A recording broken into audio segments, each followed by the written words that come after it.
The Star Sport podcast is brought to you by Access Credit Union. Access Credit Union, funding dreams for over 50 years.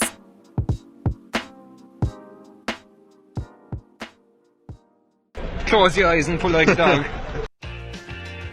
And a new Irish record for Phil Healy, 22.99.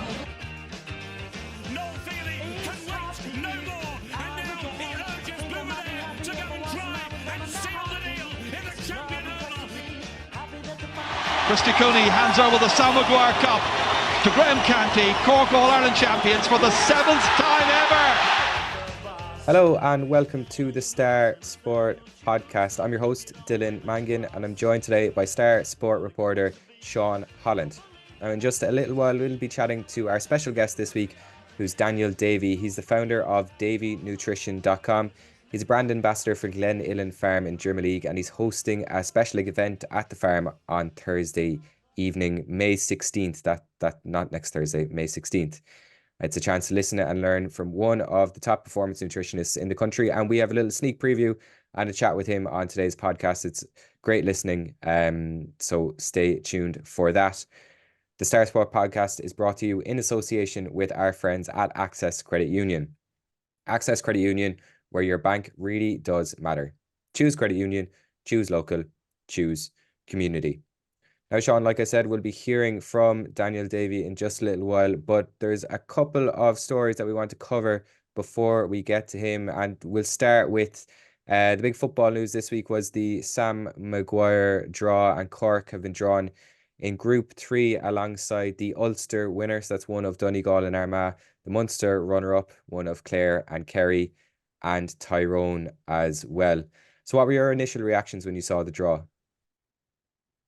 Well, I'd imagine it's probably the same as every other fella from Cork. You're pretty much looking at beating one team in that group really to get through to the next stage. And without getting ahead of ourselves, a lot of people are looking at Kerry beating Clare in that Munster final, which would leave Cork having to face Clare, the only Division 3 teams involved in the All-Ireland series. So that's pretty much the kind of best draw they could have got in terms of provincial final losers.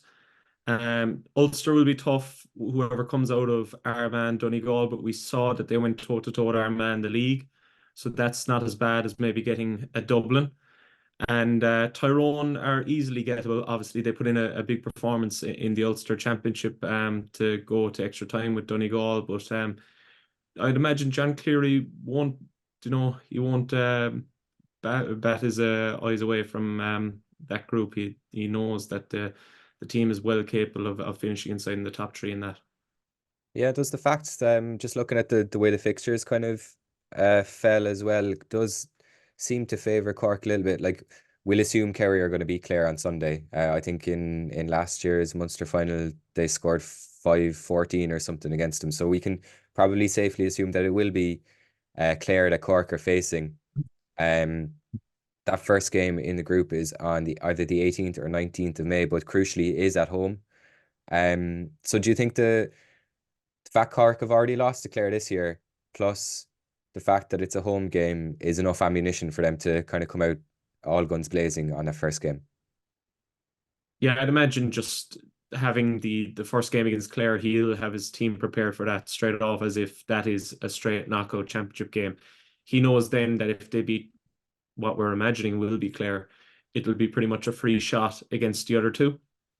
So I'd imagine that Cleary will have his troops ready for action to go down to Ennis. And obviously, Cork have been beaten down there only a couple of years ago, last year in fact, under Cleary's stewardship as well. So he won't be under any illusions. I know it's all hypotheticals now saying Clare, but realistically, Kerry should beat him. We're not really uncovering anything too new here, but if it is Clare, which it should be, they should be looking to win that, and that would give them a free shot then, being at home to the Ulster champions, whoever that may be, and then they can obviously have a good crack off Tyrone as well in round 3. Yeah, sorry, I made a mistake there. It is Cork obviously would be away in that first game rather than at home. They'd be home against the Ulster champions.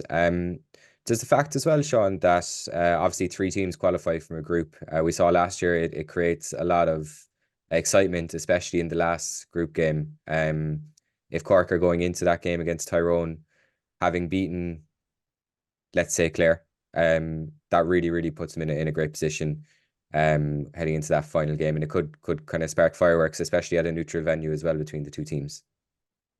Yeah, like just even using last year's example, Cork got an early win over Louth in the group stages, and they pretty much knew that that was going to send them through. So then they went up to Mayo and overturned Mayo in what was their third game as well. So I'd imagine they're kind of looking at that as well and saying, you know, this is a serious chance. I know that game, I know was it on the Gaelic grounds in Limerick, it was that neutral venue, but they had a free shot in that game, and they'll probably, if they beat Clare, they'll be looking at the same, have a good crack off the Ulster winners, which I would put them close enough to, even just the style of play the Ulster football teams play. You saw them against Armagh; they're well able to battle up against them. So that would give them that shot then against Tyrone. And if they did come out with 2 wins, more likely that's putting them into a home prelim. 3 out of 3 then obviously would put you straight to a quarter final. But with Cork football now, with the last few years, we take the home prelim. But that's probably their target. Beat Clare first day out, and then anything's a bonus after that. Yeah, just again on the kind of way the group stage has kind of fallen. There's a nice little kind of break between each game as well. I was reading John Cleary was saying, obviously last year they had a week's rest before they played their second game, which really kind of didn't help them last year. So does again the fact that we're looking here, it's the 18th and 19th of May, 1st and 2nd of June, and then the 15th and 16th of June. That's a really good schedule. They know they have the time in between each game to rest, recover, prepare for the next game as well. No, exactly. That kind of thing just might go small bit unnoticed, but even just to regroup, say if you did fall at the first hurdle, that you have those 2 weeks, you know, to almost regather yourselves and prepare well for the team you're playing next, and to not go in hurried, and next thing you know, 2 weeks in, you have 2 losses and it's all coming down to one game at the end. But it's a nice schedule for Cork. I know John said it suits them as well. So Cork there previously had to go week after week when they went from league campaigns into championships. So it'll be nice for them. And no, I'd give them a good shot now at pushing on and progressing to next round. And just finally on the Cork footballers, what can we expect, or what should the aim be for them this year? Is the minimum getting out of the group and then see how it goes, or will they be looking slightly further ahead? Well, I'd imagine just going off last year and getting to a quarter final, that will nearly be the aim again. That'll be the checkpoint, you know. And if they can get there, it'll be, you know, it'll be a good season for them. But the aim really at the start of the year, even speaking with John, was to get promoted to Division 1. So after that poor start, they were really scrambling to stay in Division 2 and give themselves a chance at the Sam Maguire. So they've done that. Provincial championships, you know, you're coming up against Kerry the whole time. So look, there's a bit of leeway there, because Kerry are obviously one of the top teams in the country. So that was more hope than expectancy. But definitely they'll be looking to get out of the group here. There's no question about it. If they do go to the group stages, it'll be a poor season and be looked upon as a failure. But if they do push on to the next round, they'll have their eyes on that All-Ireland quarter-final. Yeah, it's really exciting actually, kind of the build up this time of the year as we're getting ready for the Sam Maguire to kick off. So we'll be keeping a close eye obviously on the Munster and Ulster finals. Clare play Kerry this weekend, and then next weekend is the Ulster final between Armagh and Donegal. So we watch with interest there. But from one Cork team to another, Sean, and it wasn't to be for the Cork hurlers yet again, losing a tight epic to Clare. They lost their 326 to 324 at the weekend, and it's another disappointing defeat for Pat Ryan, and another kind of epic match for the neutrals that Cork just landed on the wrong side of. Yeah, you could say that. if you're not a Cork supporter, you'd enjoy that game thoroughly. But when you do have the red jersey on, it's a different story. You know, it was a great game to watch, but yeah, falling short again, and they've left themselves in a position now where they need help from others. A big game for Cork's chances is on this Saturday when when Tipperary and Waterford play each other. Cork will be looking for Tipperary to win that, because if teams do finish on level on points, Waterford will have that head-to-head tiebreaker on Cork. So we'll have our Tipperary jerseys on Saturday. But no, they've performed. They performed well against Clare, considering Clare, you know, they're league champions, but they'll be kicking themselves at their first game against Waterford. They know that was one they had to win, and when they lost that, it really put them behind the 8 ball. But in the 2 games, what's caught them big time has been those 2 red cards. Obviously, then as well in the Waterford game, you had Christopher Joyce's black card, so they were down to 13 at one stage. But when you're playing with a man less in this day and age of hurling, you get found out pretty quickly. Just even the way teams move the ball a lot shorter and use the possession game a lot more, and create space a lot easier. Clare, you could see straight away after Cork had went the man down, they were taking full advantage of the space. After Clare got the free to equalise, it was even from the resulting puck out that Diarmuid Ryan went down the left-hand side wing, and obviously with Cork with a man less, they had no one covering back there, and he was able to coast 40 yards into the Cork box, pass across to Shane O'Donnell, and that goal really set Clare on their way. And Cork were always trying to fight back, but it never felt like they were going to get back. And that's pretty much how it felt. You know, Clare were getting their scores a lot easier, whereas Cork had to work hard. Even Pat Horgan getting a free, you know, past 4 or 5 lads on the line, and then Robert Downey getting a nice deflection into his hands for the goal at the end. But yeah, the 2 red cards are massive in that, and Cork are in real trouble now of exiting the championship for the 2nd year in a row in the Munster Championship stages.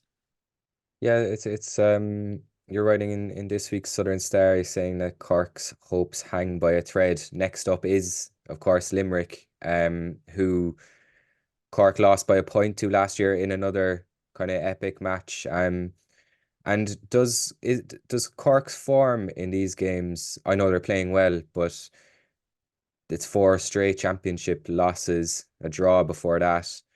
The biggest margin in those 4 was just 3 points, but it's kind of little consolation. And what can Cork do against Limerick to actually win? Because it seems like after the first game, Limerick had that 12-point swing comeback against Clare, and I think maybe a lot of us in the first half of that game were thinking, all right, so maybe there's something there for teams not named Limerick this year. But they flew back, and obviously a good performance then last weekend as well. So what can Cork do in what is now a must-win game?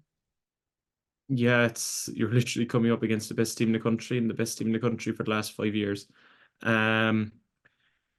You just be hoping, and it's nearly more of a case of what Limerick team will show up. If Limerick come with this ruthless attitude of let's bury Cork, it's not going to bode well for them. But if like Limerick have 4 points, realistically, another win puts them into the Munster final and through. And they obviously have Waterford to come as well, who'd be looked upon as the weakest team in the Munster Championship. So what might play in Cork's favour is that it's not a do or die game for Limerick, that they might kind of ease off. And then the beauty of it is that even if Cork beat Limerick, and then go on to beat Tipperary in the last game, that still mightn't put them through. But they really have to come out all guns blazing in Páirc Uí Chaoimh there next Saturday. But it's going to be a tough task. You know, Limerick, we all know what they're capable of, what they've done. But discipline is key. The first 2 games being down men, they're playing into the last quarter. It's just that won't work against Limerick. They're too good, too strong, too fast, and that'll be probably the main message to the Cork team. And if we can get 15 men, you know, it's tough enough to beat Limerick with 15 men, even 16 you could say. But if you have 14, you're you know, you're swimming against the tide there. But no, it's time really for Cork to take the shackles off, have a good go off Limerick, but we need Tipperary to do us a favour this weekend first. Yeah, we'll be keeping a close eye on that game as well this weekend. Cork do play Limerick at home on May 11th. We'll have plenty of build up to that game in next week's Southern Star. We've plenty of reaction to the loss to Clare in this week's Southern Star, which is out now. So pick up a copy or subscribe to read there. Now, from kind of what's the word? From some sad moments for Cork to some great moments for West Cork. And at the weekend, Conor Hourahan won promotion as captain of Derby County from League One into the Championship. And Sean, his story, Kieran McCarthy is writing in this week's Southern Star on the back page of the Sport. He says that we need to make more of a fuss about West Cork's greatest ever soccer player. And when you do look at his career, when you kind of zoom out and look at his overall career, it is an incredible one. Like leaving England at the age of 17, he's captained 3 teams in England. He's been consistently in the starting lineups, consistently given lots of responsibility, and now more towards the end of his career, getting another promotion as well. Oh, it's fantastic for Conor, really. You know, as you said there, just leaving home at such a young age and spending what he has now pretty much half his life in England. It's something that every young fella who goes kicky a soccer ball dreams of, you know, to go over to England and make it as a professional player. And he didn't do it the easy way either. You know, he had to build his way up. He started off in League Two with Plymouth. He moved on to Barnsley. He then went to Aston Villa and got them up to the Premier League. And, you know, he's playing at the top division of English football and the self-proclaimed best league in the world, you know, and he was going up against the likes of your Salahs, your Kevin De Bruyne's, your David Silva's, all the big names. You know, he's a Man United fan as well. He was playing in Old Trafford. He was ticking off things in his bucket list that other fellas only dream of, you know, but it's kind of a thing, it's almost looked upon when he's across the water over there.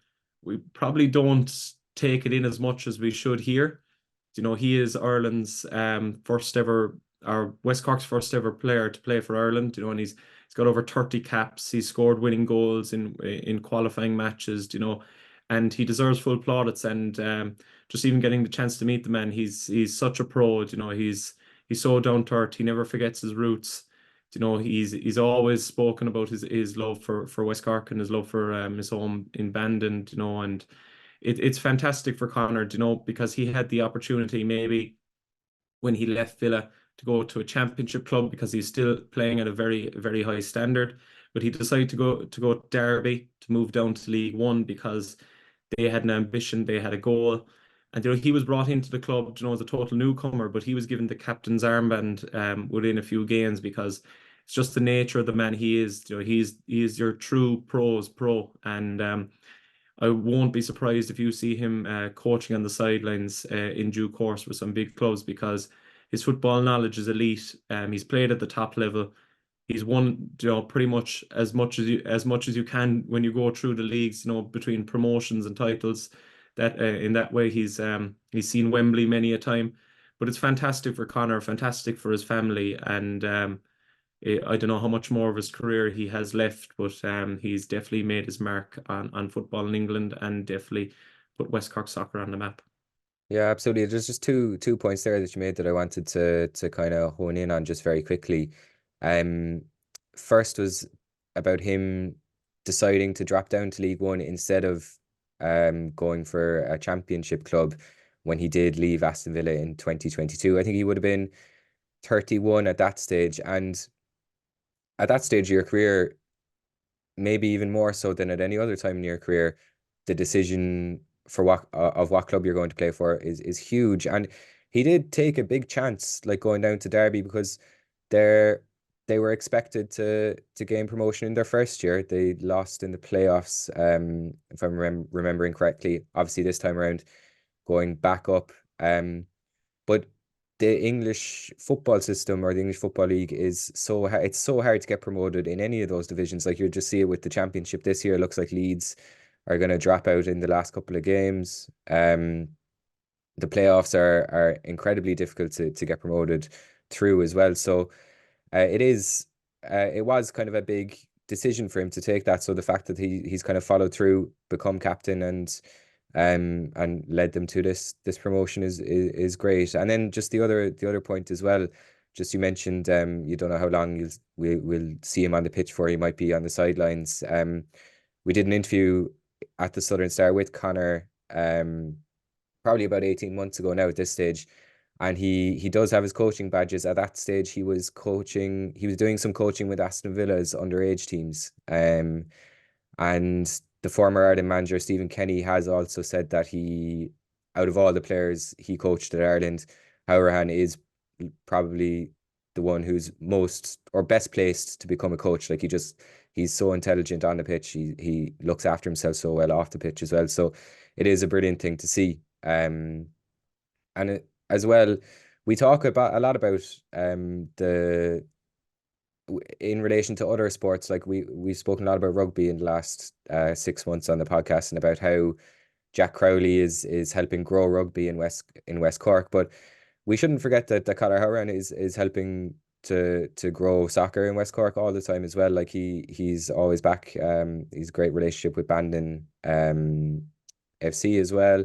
And do you think that the fact that, like you said before, he is over in the UK, you can kind of almost forget about him a little bit at some points, but he's a great ambassador for the area as well.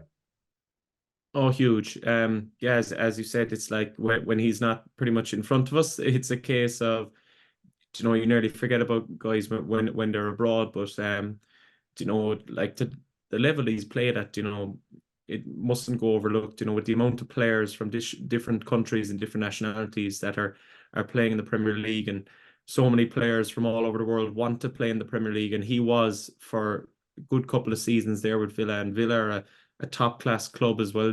Have a great role of honor, and he was an integral part of them getting promoted. And just when you go through the names he was playing with, like the none more so than Jack Grealish.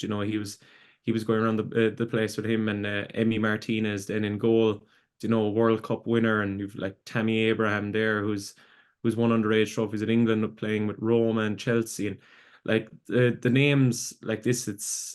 It's so easy to get take that as that's so easy to do because you're playing with them on FIFA, you're seeing them on your TV every day, but the level you need to work to get to there and to be there and stay there is incredible. And it's just the fact as well that he came from League Two. He didn't just waltz into a Villa team, at 18, 19 and, get his pretty much his place given to him.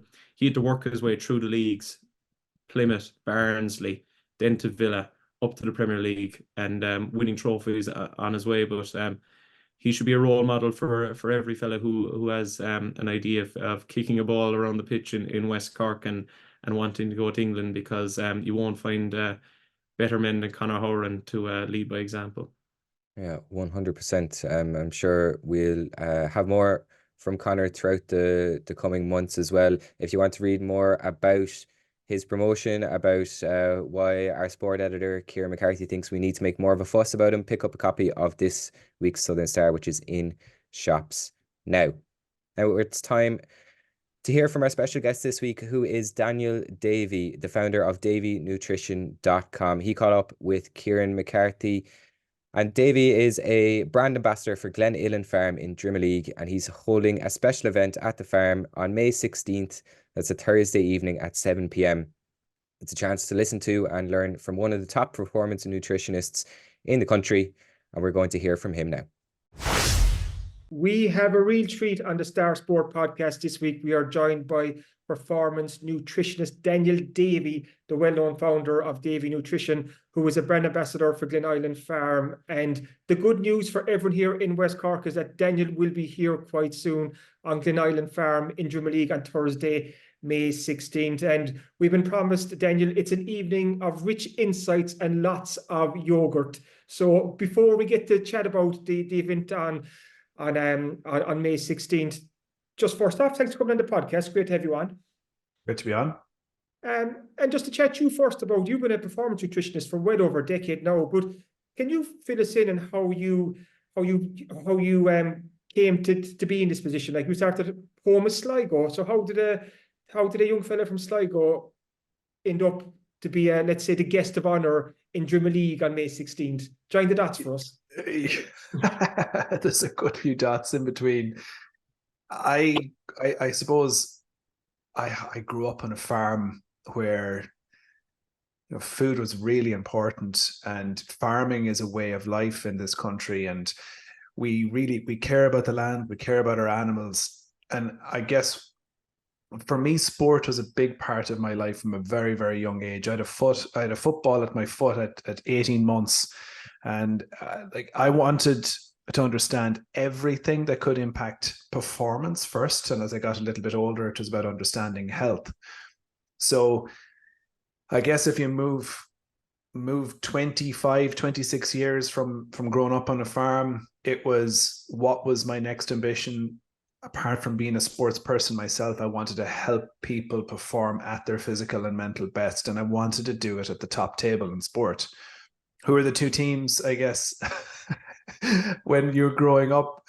For me, it was Brian O'Driscoll, and it was athletes who I played Gaelic football myself, so it was the Dublin football team that really inspired me. And I was very, very fortunate to spend a good part of my career, nearly 10 years, working with both of those teams. And since then, that was a big chapter in my life, one of the most exhilarating. And then it's been a really interesting next phase, going out on my own, trying to make the concept of performance and nutrition as accessible as possible to the general public. So the last 2 years, I've linked up with Glenilen Farm about communicating the value of their products, but also there's really shared values around the importance of good food for great health. Have you seen yourself over the years, and you probably see it more than most, that we're becoming a lot more aware of what we're putting into our body, we're becoming a lot more aware of diets, we're becoming a lot more aware of eating healthy? Have you noticed that yourself? I think there's been a big explosion for sure. Social media has had a major role to play in it. And I think as time has gone on, we're understanding that there's a really good connection between what we do and how we live and how we eat and our health. So there's still serious issues with things like lifestyle related diseases, and they're only unfortunately starting to grow. So there's a bit of a separation. There's people who have become almost too focused and on the granular detail of nutrition, and then there's people who don't take it seriously enough. So that divide is still there. But I think, yes, with more access to information, and people are generally more conscious, for sure. And you mentioned there about working with the Dublin footballers and the Leinster rugby team. I've seen you described as their secret weapon in some articles I was reading up beforehand. For you to work with athletes at that level, talk to us about that. What was that like? It's all I ever wanted to do. And I guess what you want to experience is, can you impact their performance at the highest level, where it's not just about percentages, it's fractions of percentages, and it's decisions that are made at the most critical times that define seasons. And I wanted to be a part of that. And it was absolutely incredible. I guess the most fascinating thing for me is that those types of athletes want to improve all the time. It's never ending. So I think there's a bit of a misconception in the broader world about what it means, but what they understand is that just doing the fundamentals of eating your potatoes and your vegetables and doing that really consistently at the right time will allow you to train hard and perform really amazing feats of mental and physical performance. Actually, just on that, how important is that, the timing of when you eat when you're training, and let's say before a game, or if it's a race, or so on, whoever you're working with, the timing of when you eat, what impact can that have on performance? Well,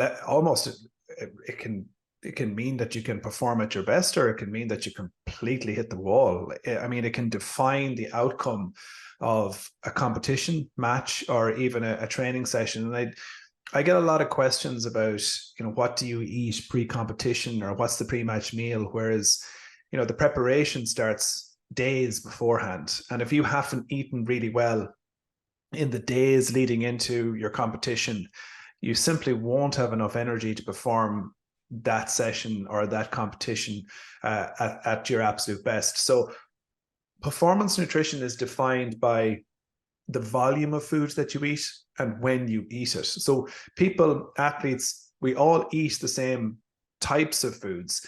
It's what you eat, when you eat it, and how much that becomes very important if you want to perform at your best. So a very simple guideline is, if it's competition, you're eating your last main meal 2 to 4 hours beforehand. And if it's training, generally it's 2 to 3 hours before your training session. And then again, so you've got phase of preparation, then you've got your 2 key phases of recovery. You've got your immediate recovery after your training or competition.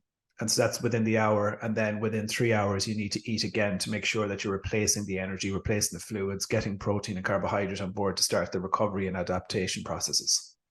And obviously, like we're saying there, like you've worked with the best of the best, the elite athletes. But let's say for a club footballer in West Cork or a soccer player from the West Cork League, is almost the same approach. They can use the same approach when it comes to their diet and preparing for training and games. And ultimately, that's what I'm trying to communicate to the world, that you can apply exactly the same principles. And, club football is at a very, very high level now in Ireland. You got teams at a club level. There's lots of teams that are almost at inter-county level. So it's exactly the same practices. And I use very simple analogies. And I say to people, just think about all of the habits that allow you to feel energized and to be at your best. And what performance is about is putting as many of those things or habits together as possible. So when you drink, how much fluid that you consume when you consume it, and it's the same with food. What foods sit really well with you, and when do you eat them? And it's clearly just putting that into a system or a process that you apply repeatedly over the course of time. People tend to get bored, whereas at maybe at a more elite level, there's an acceptance that it's just about doing these things really consistently that will allow you to perform at your best. So it's not getting bored with those basics that are so important. You've probably been asked this question an awful lot, Daniel, but what are the kind of the go-to foods and the don't touch foods? Is there some foods there you tell our listeners and readers, lads, don't go near them, and there's other foods you're saying you should try and incorporate them into your diet as much as possible? Yeah, and there's a very simple hierarchy when it comes to nutrition that can be used as a reference point for anybody. So you got to think about energy in terms of the calories you consume. Then it's the combination of carbohydrate, protein, and fat. Don't worry, we'll move through this pretty quickly and we get to the foods, but it's important to give this kind of context. So protein is your meat, your dairy, your fish. Your carbohydrate is things like your potato, your rice, your pasta, your bread, and then healthy fats, nuts, seeds, fish, and oils. And what we need at every meal is a balance of those. So it's a very simple mixed meal approach. Yet people, believe it or not, don't tend to get this right. Like they'll get up in the morning and they just have cereal, or they might just have toast. Whereas if you get up in the morning and you have a cereal, which is like a porridge or a muesli, and you mix it with some yogurt and you got some berries, now we've got a mixed meal. Now it's the same with your bread. If you're having toast with beans or you're having toast with eggs, now we're mixing nutrients, which provides all of the combinations that you need for sustained energy. If you move through the day, then it would be remiss of me not to mention again Glenilen Farm, the yogurt that you can combine with fruit or make a smoothie. There we've got a snack. Lunchtime can be a frittata. It can be last night's dinner, which I regularly do. If I make a lasagna or make a curry, a chili, spaghetti, leftover meals from the night before are brilliant for lunch. Of course, it can be a simple sandwich, but make sure that you got plenty of vegetables in the form of salad and tomato and lettuce, maybe a bit of red onion or scallion in there. And in the afternoon, you're mixing up different types of fruits, maybe some nuts and seeds. And dinner is usually, people are pretty good, particularly in this country, even if it is meat and 3 veg. Yeah. Potato and 2 other vegetables. And that is a very consistent way of approaching your meals. So if you can combine those key nutrients and keep it varied, So it's been found from a gut health perspective. So to really benefit our gut for our immune system and for our mood and the access to key nutrients, we need variety. So we need a minimum of 30 different types of fruit and vegetables in any given week. And if we're doing that, mixing our meals, honestly, we're going to be in a really good place when it comes to our overall health. We're just not that good at being consistent with it. And that actually preempted my next question. That consistency, how important is that? I'll hold my hands up. I could be a terror sometimes for, let's say, in my line of work on a Wednesday deadline day, I'll work through lunch. So I effectively skip lunch that day. Like, how can people build in consistency into their day to make sure that they're getting that consistent food? I'll use a quick sports analogy here because it keeps it really relevant. So if you think about a Gaelic footballer and you think about a kick pass, that kick pass needs to be repeated in training regularly for it to be at a high level. You know, that's the bottom line. But we don't think about our food like that. We don't think about it being practiced, but we also don't think about the conversation part. So good nutrition comes from, as you said, the consistency. But if you've got something on a Wednesday that demands more of your time, you need a really good breakfast, right? You need a snack before you go online, on air, whatever it might be. And then you've got a plan for when you come off. So one of the things is that you've thought about that particular time period. So I call those moments, everybody has them in the week, pinch points. They're the points in the time where you're under the most physical and mental demand, but you've done the least thought or preparation for it. But if you can get ahead and go, on a Sunday, Wednesday is a key day, right? This is the breakfast I'm going to have. This is the snack I'm going to have. This is what I have after those long meetings are done. You're not coming home starving in the evening.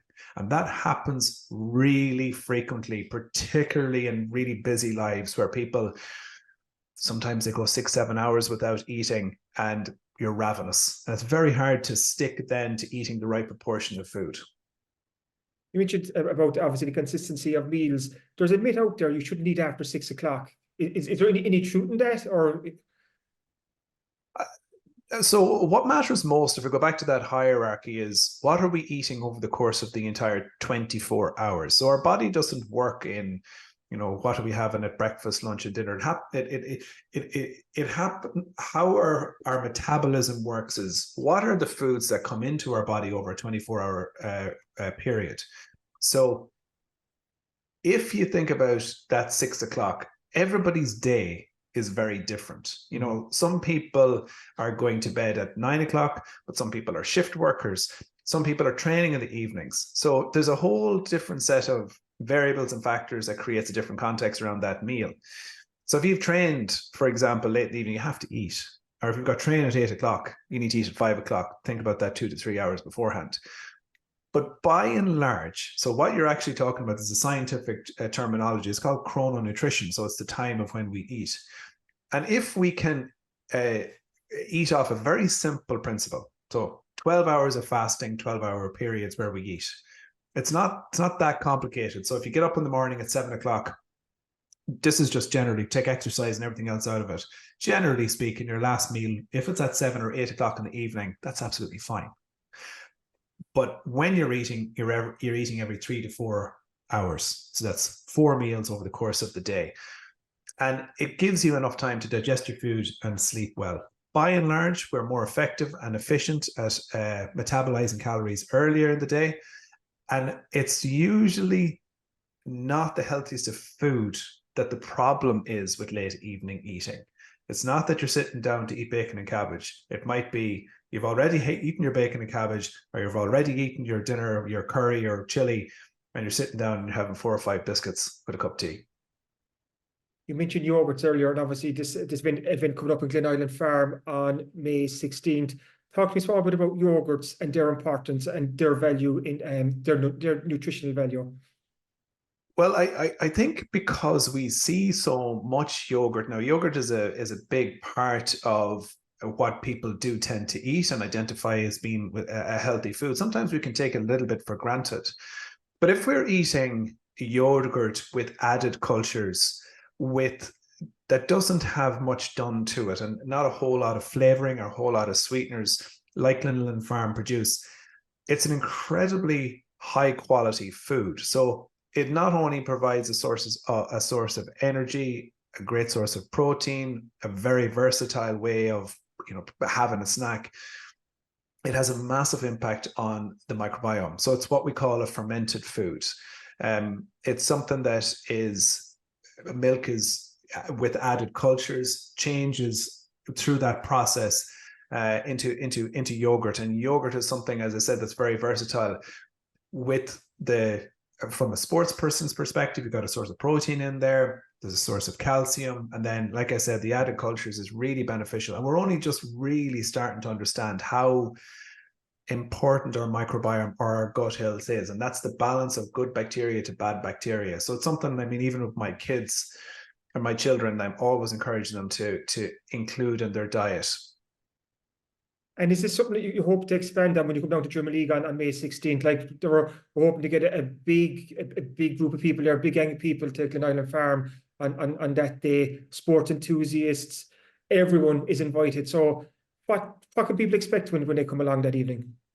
Well, I think it's great to do live events now. And I'm delighted to hear that tickets are, there's actually not that many even left at this point. I know that there's been great demand. I know there is some left, but it's great to hear that there's that level of interest. And I suppose that, to one of your earlier questions, it highlights the interest that people have in their health.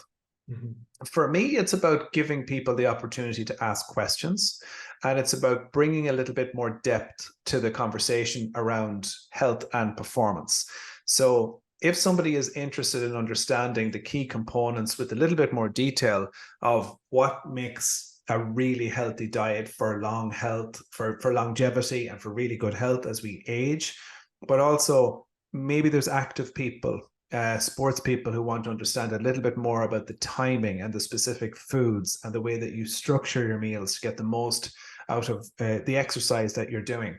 But I think it's there's also another part about inspiring people, giving people a little bit more context around the mindset in relation to food, because there's a huge psychological component to it. And if you get that part right, that feeds back to your other really good question about the consistency. So if people feel just how important and the value of food, then they're more likely to implement it, and it adds real value to their lives.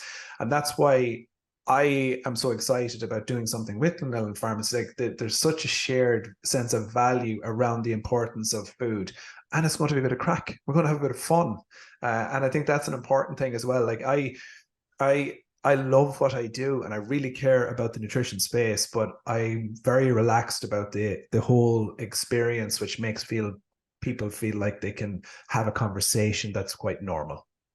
You've actually raised a brilliant point there, and I've never thought about it, Daniel. Almost your psychological approach to nutrition and to food. It's like we obviously take it for granted, like we need food to survive, and it's the fuel for our bodies. But to think about it in that term psychologically, that's quite an important mind shift as well. When I was a little boy, my grandmother, she used to say to me all the time, she used to say, "Eat up." And the two books that I wrote was all about the concept of adding in. And I feel, if I went into a room now and I asked them, what's people's instinctive response to the word nutrition? That 50% of people have a negative response. And that's because of modern society's reductionist type of attitude to food. Where are we cutting calories? What's bad? What do I need to reduce? What do I need to avoid? Oh, you shouldn't eat too much of this, sugar, fat, all of this. My philosophy is about nourishing your body, how food can help you in terms of your mood, your performance. So it's this investment. And I have seen repeatedly that if you take an attitude where you're developing a very positive relationship with food, where you're seeing it and viewing it as this investment, there's a massive uplift. So energy levels improve, people's attitudes change, and they start to see, oh, this is energizing. This is really positive. And the outcomes from that are great health. Brilliant. And finally, you said there, like, you love people asking questions. My wife was particularly excited when I told her I was having a chat on the podcast with you, Daniel. She's one of your many hundreds of thousands of followers on Instagram. And she wanted me to ask you, is there what sort of food could you nibble on at night that's not high in fat? Well, you know, the first thing I suppose, and I go back to it, is what matters is the whole 24-hour period. And if you've got a good structure, so a quick side story, I'm terrible for doing this, and I'll come back to your question. I worked with an athlete over COVID, and he had some weight to lose. And when he came to me, we identified lunch as being such an important time. And why lunch was such an important time for him was that he used to skip lunch or not eat enough at lunchtime and come home really hungry. So people don't, you talk, again, I'm using a lot of your references here to join the dots. He was not joining the dots to how important that meal was to what he was doing in the evening. So if you've got good structure, you will nibble less in the evening, and eating more protein, particularly early in the day, breakfast and lunch, is very important for that. If you make a homemade snack, so you make something like a homemade cookie or make a homemade protein bar, or what I have all the time is it's some dark chocolate or a dark chocolate snack. Or actually, do you know what's brilliant as well is even a little bit of yogurt and granola or some dark chocolate shavings over yogurt is another great one that athletes would often use. But not to worry too much about the fat component, worry more about the overall proportion and the experience, because it's about enjoying something that's satisfying and that you don't eat too much of. And that can be something that is consistent. So you're not going up and down all the time and jumping from one thing to another. Absolutely brilliant. If this is only a fraction of the insight that those lucky people will get into Glenilen Farm on Thursday, May 16th. It's going to be a fantastic event. Like you said, Daniel, there's a couple of tickets left. So whoever's listening to this podcast, go get those tickets because they will be snapped up quite soon. So thank you again. Thank you so much for coming on, Daniel. Really enjoyed this chat, and the very best of luck on May 16th in Appreciate it. Thank you. The Star Sport podcast is brought to you by Access Credit Union. Access Credit Union, funding dreams for over 50 years.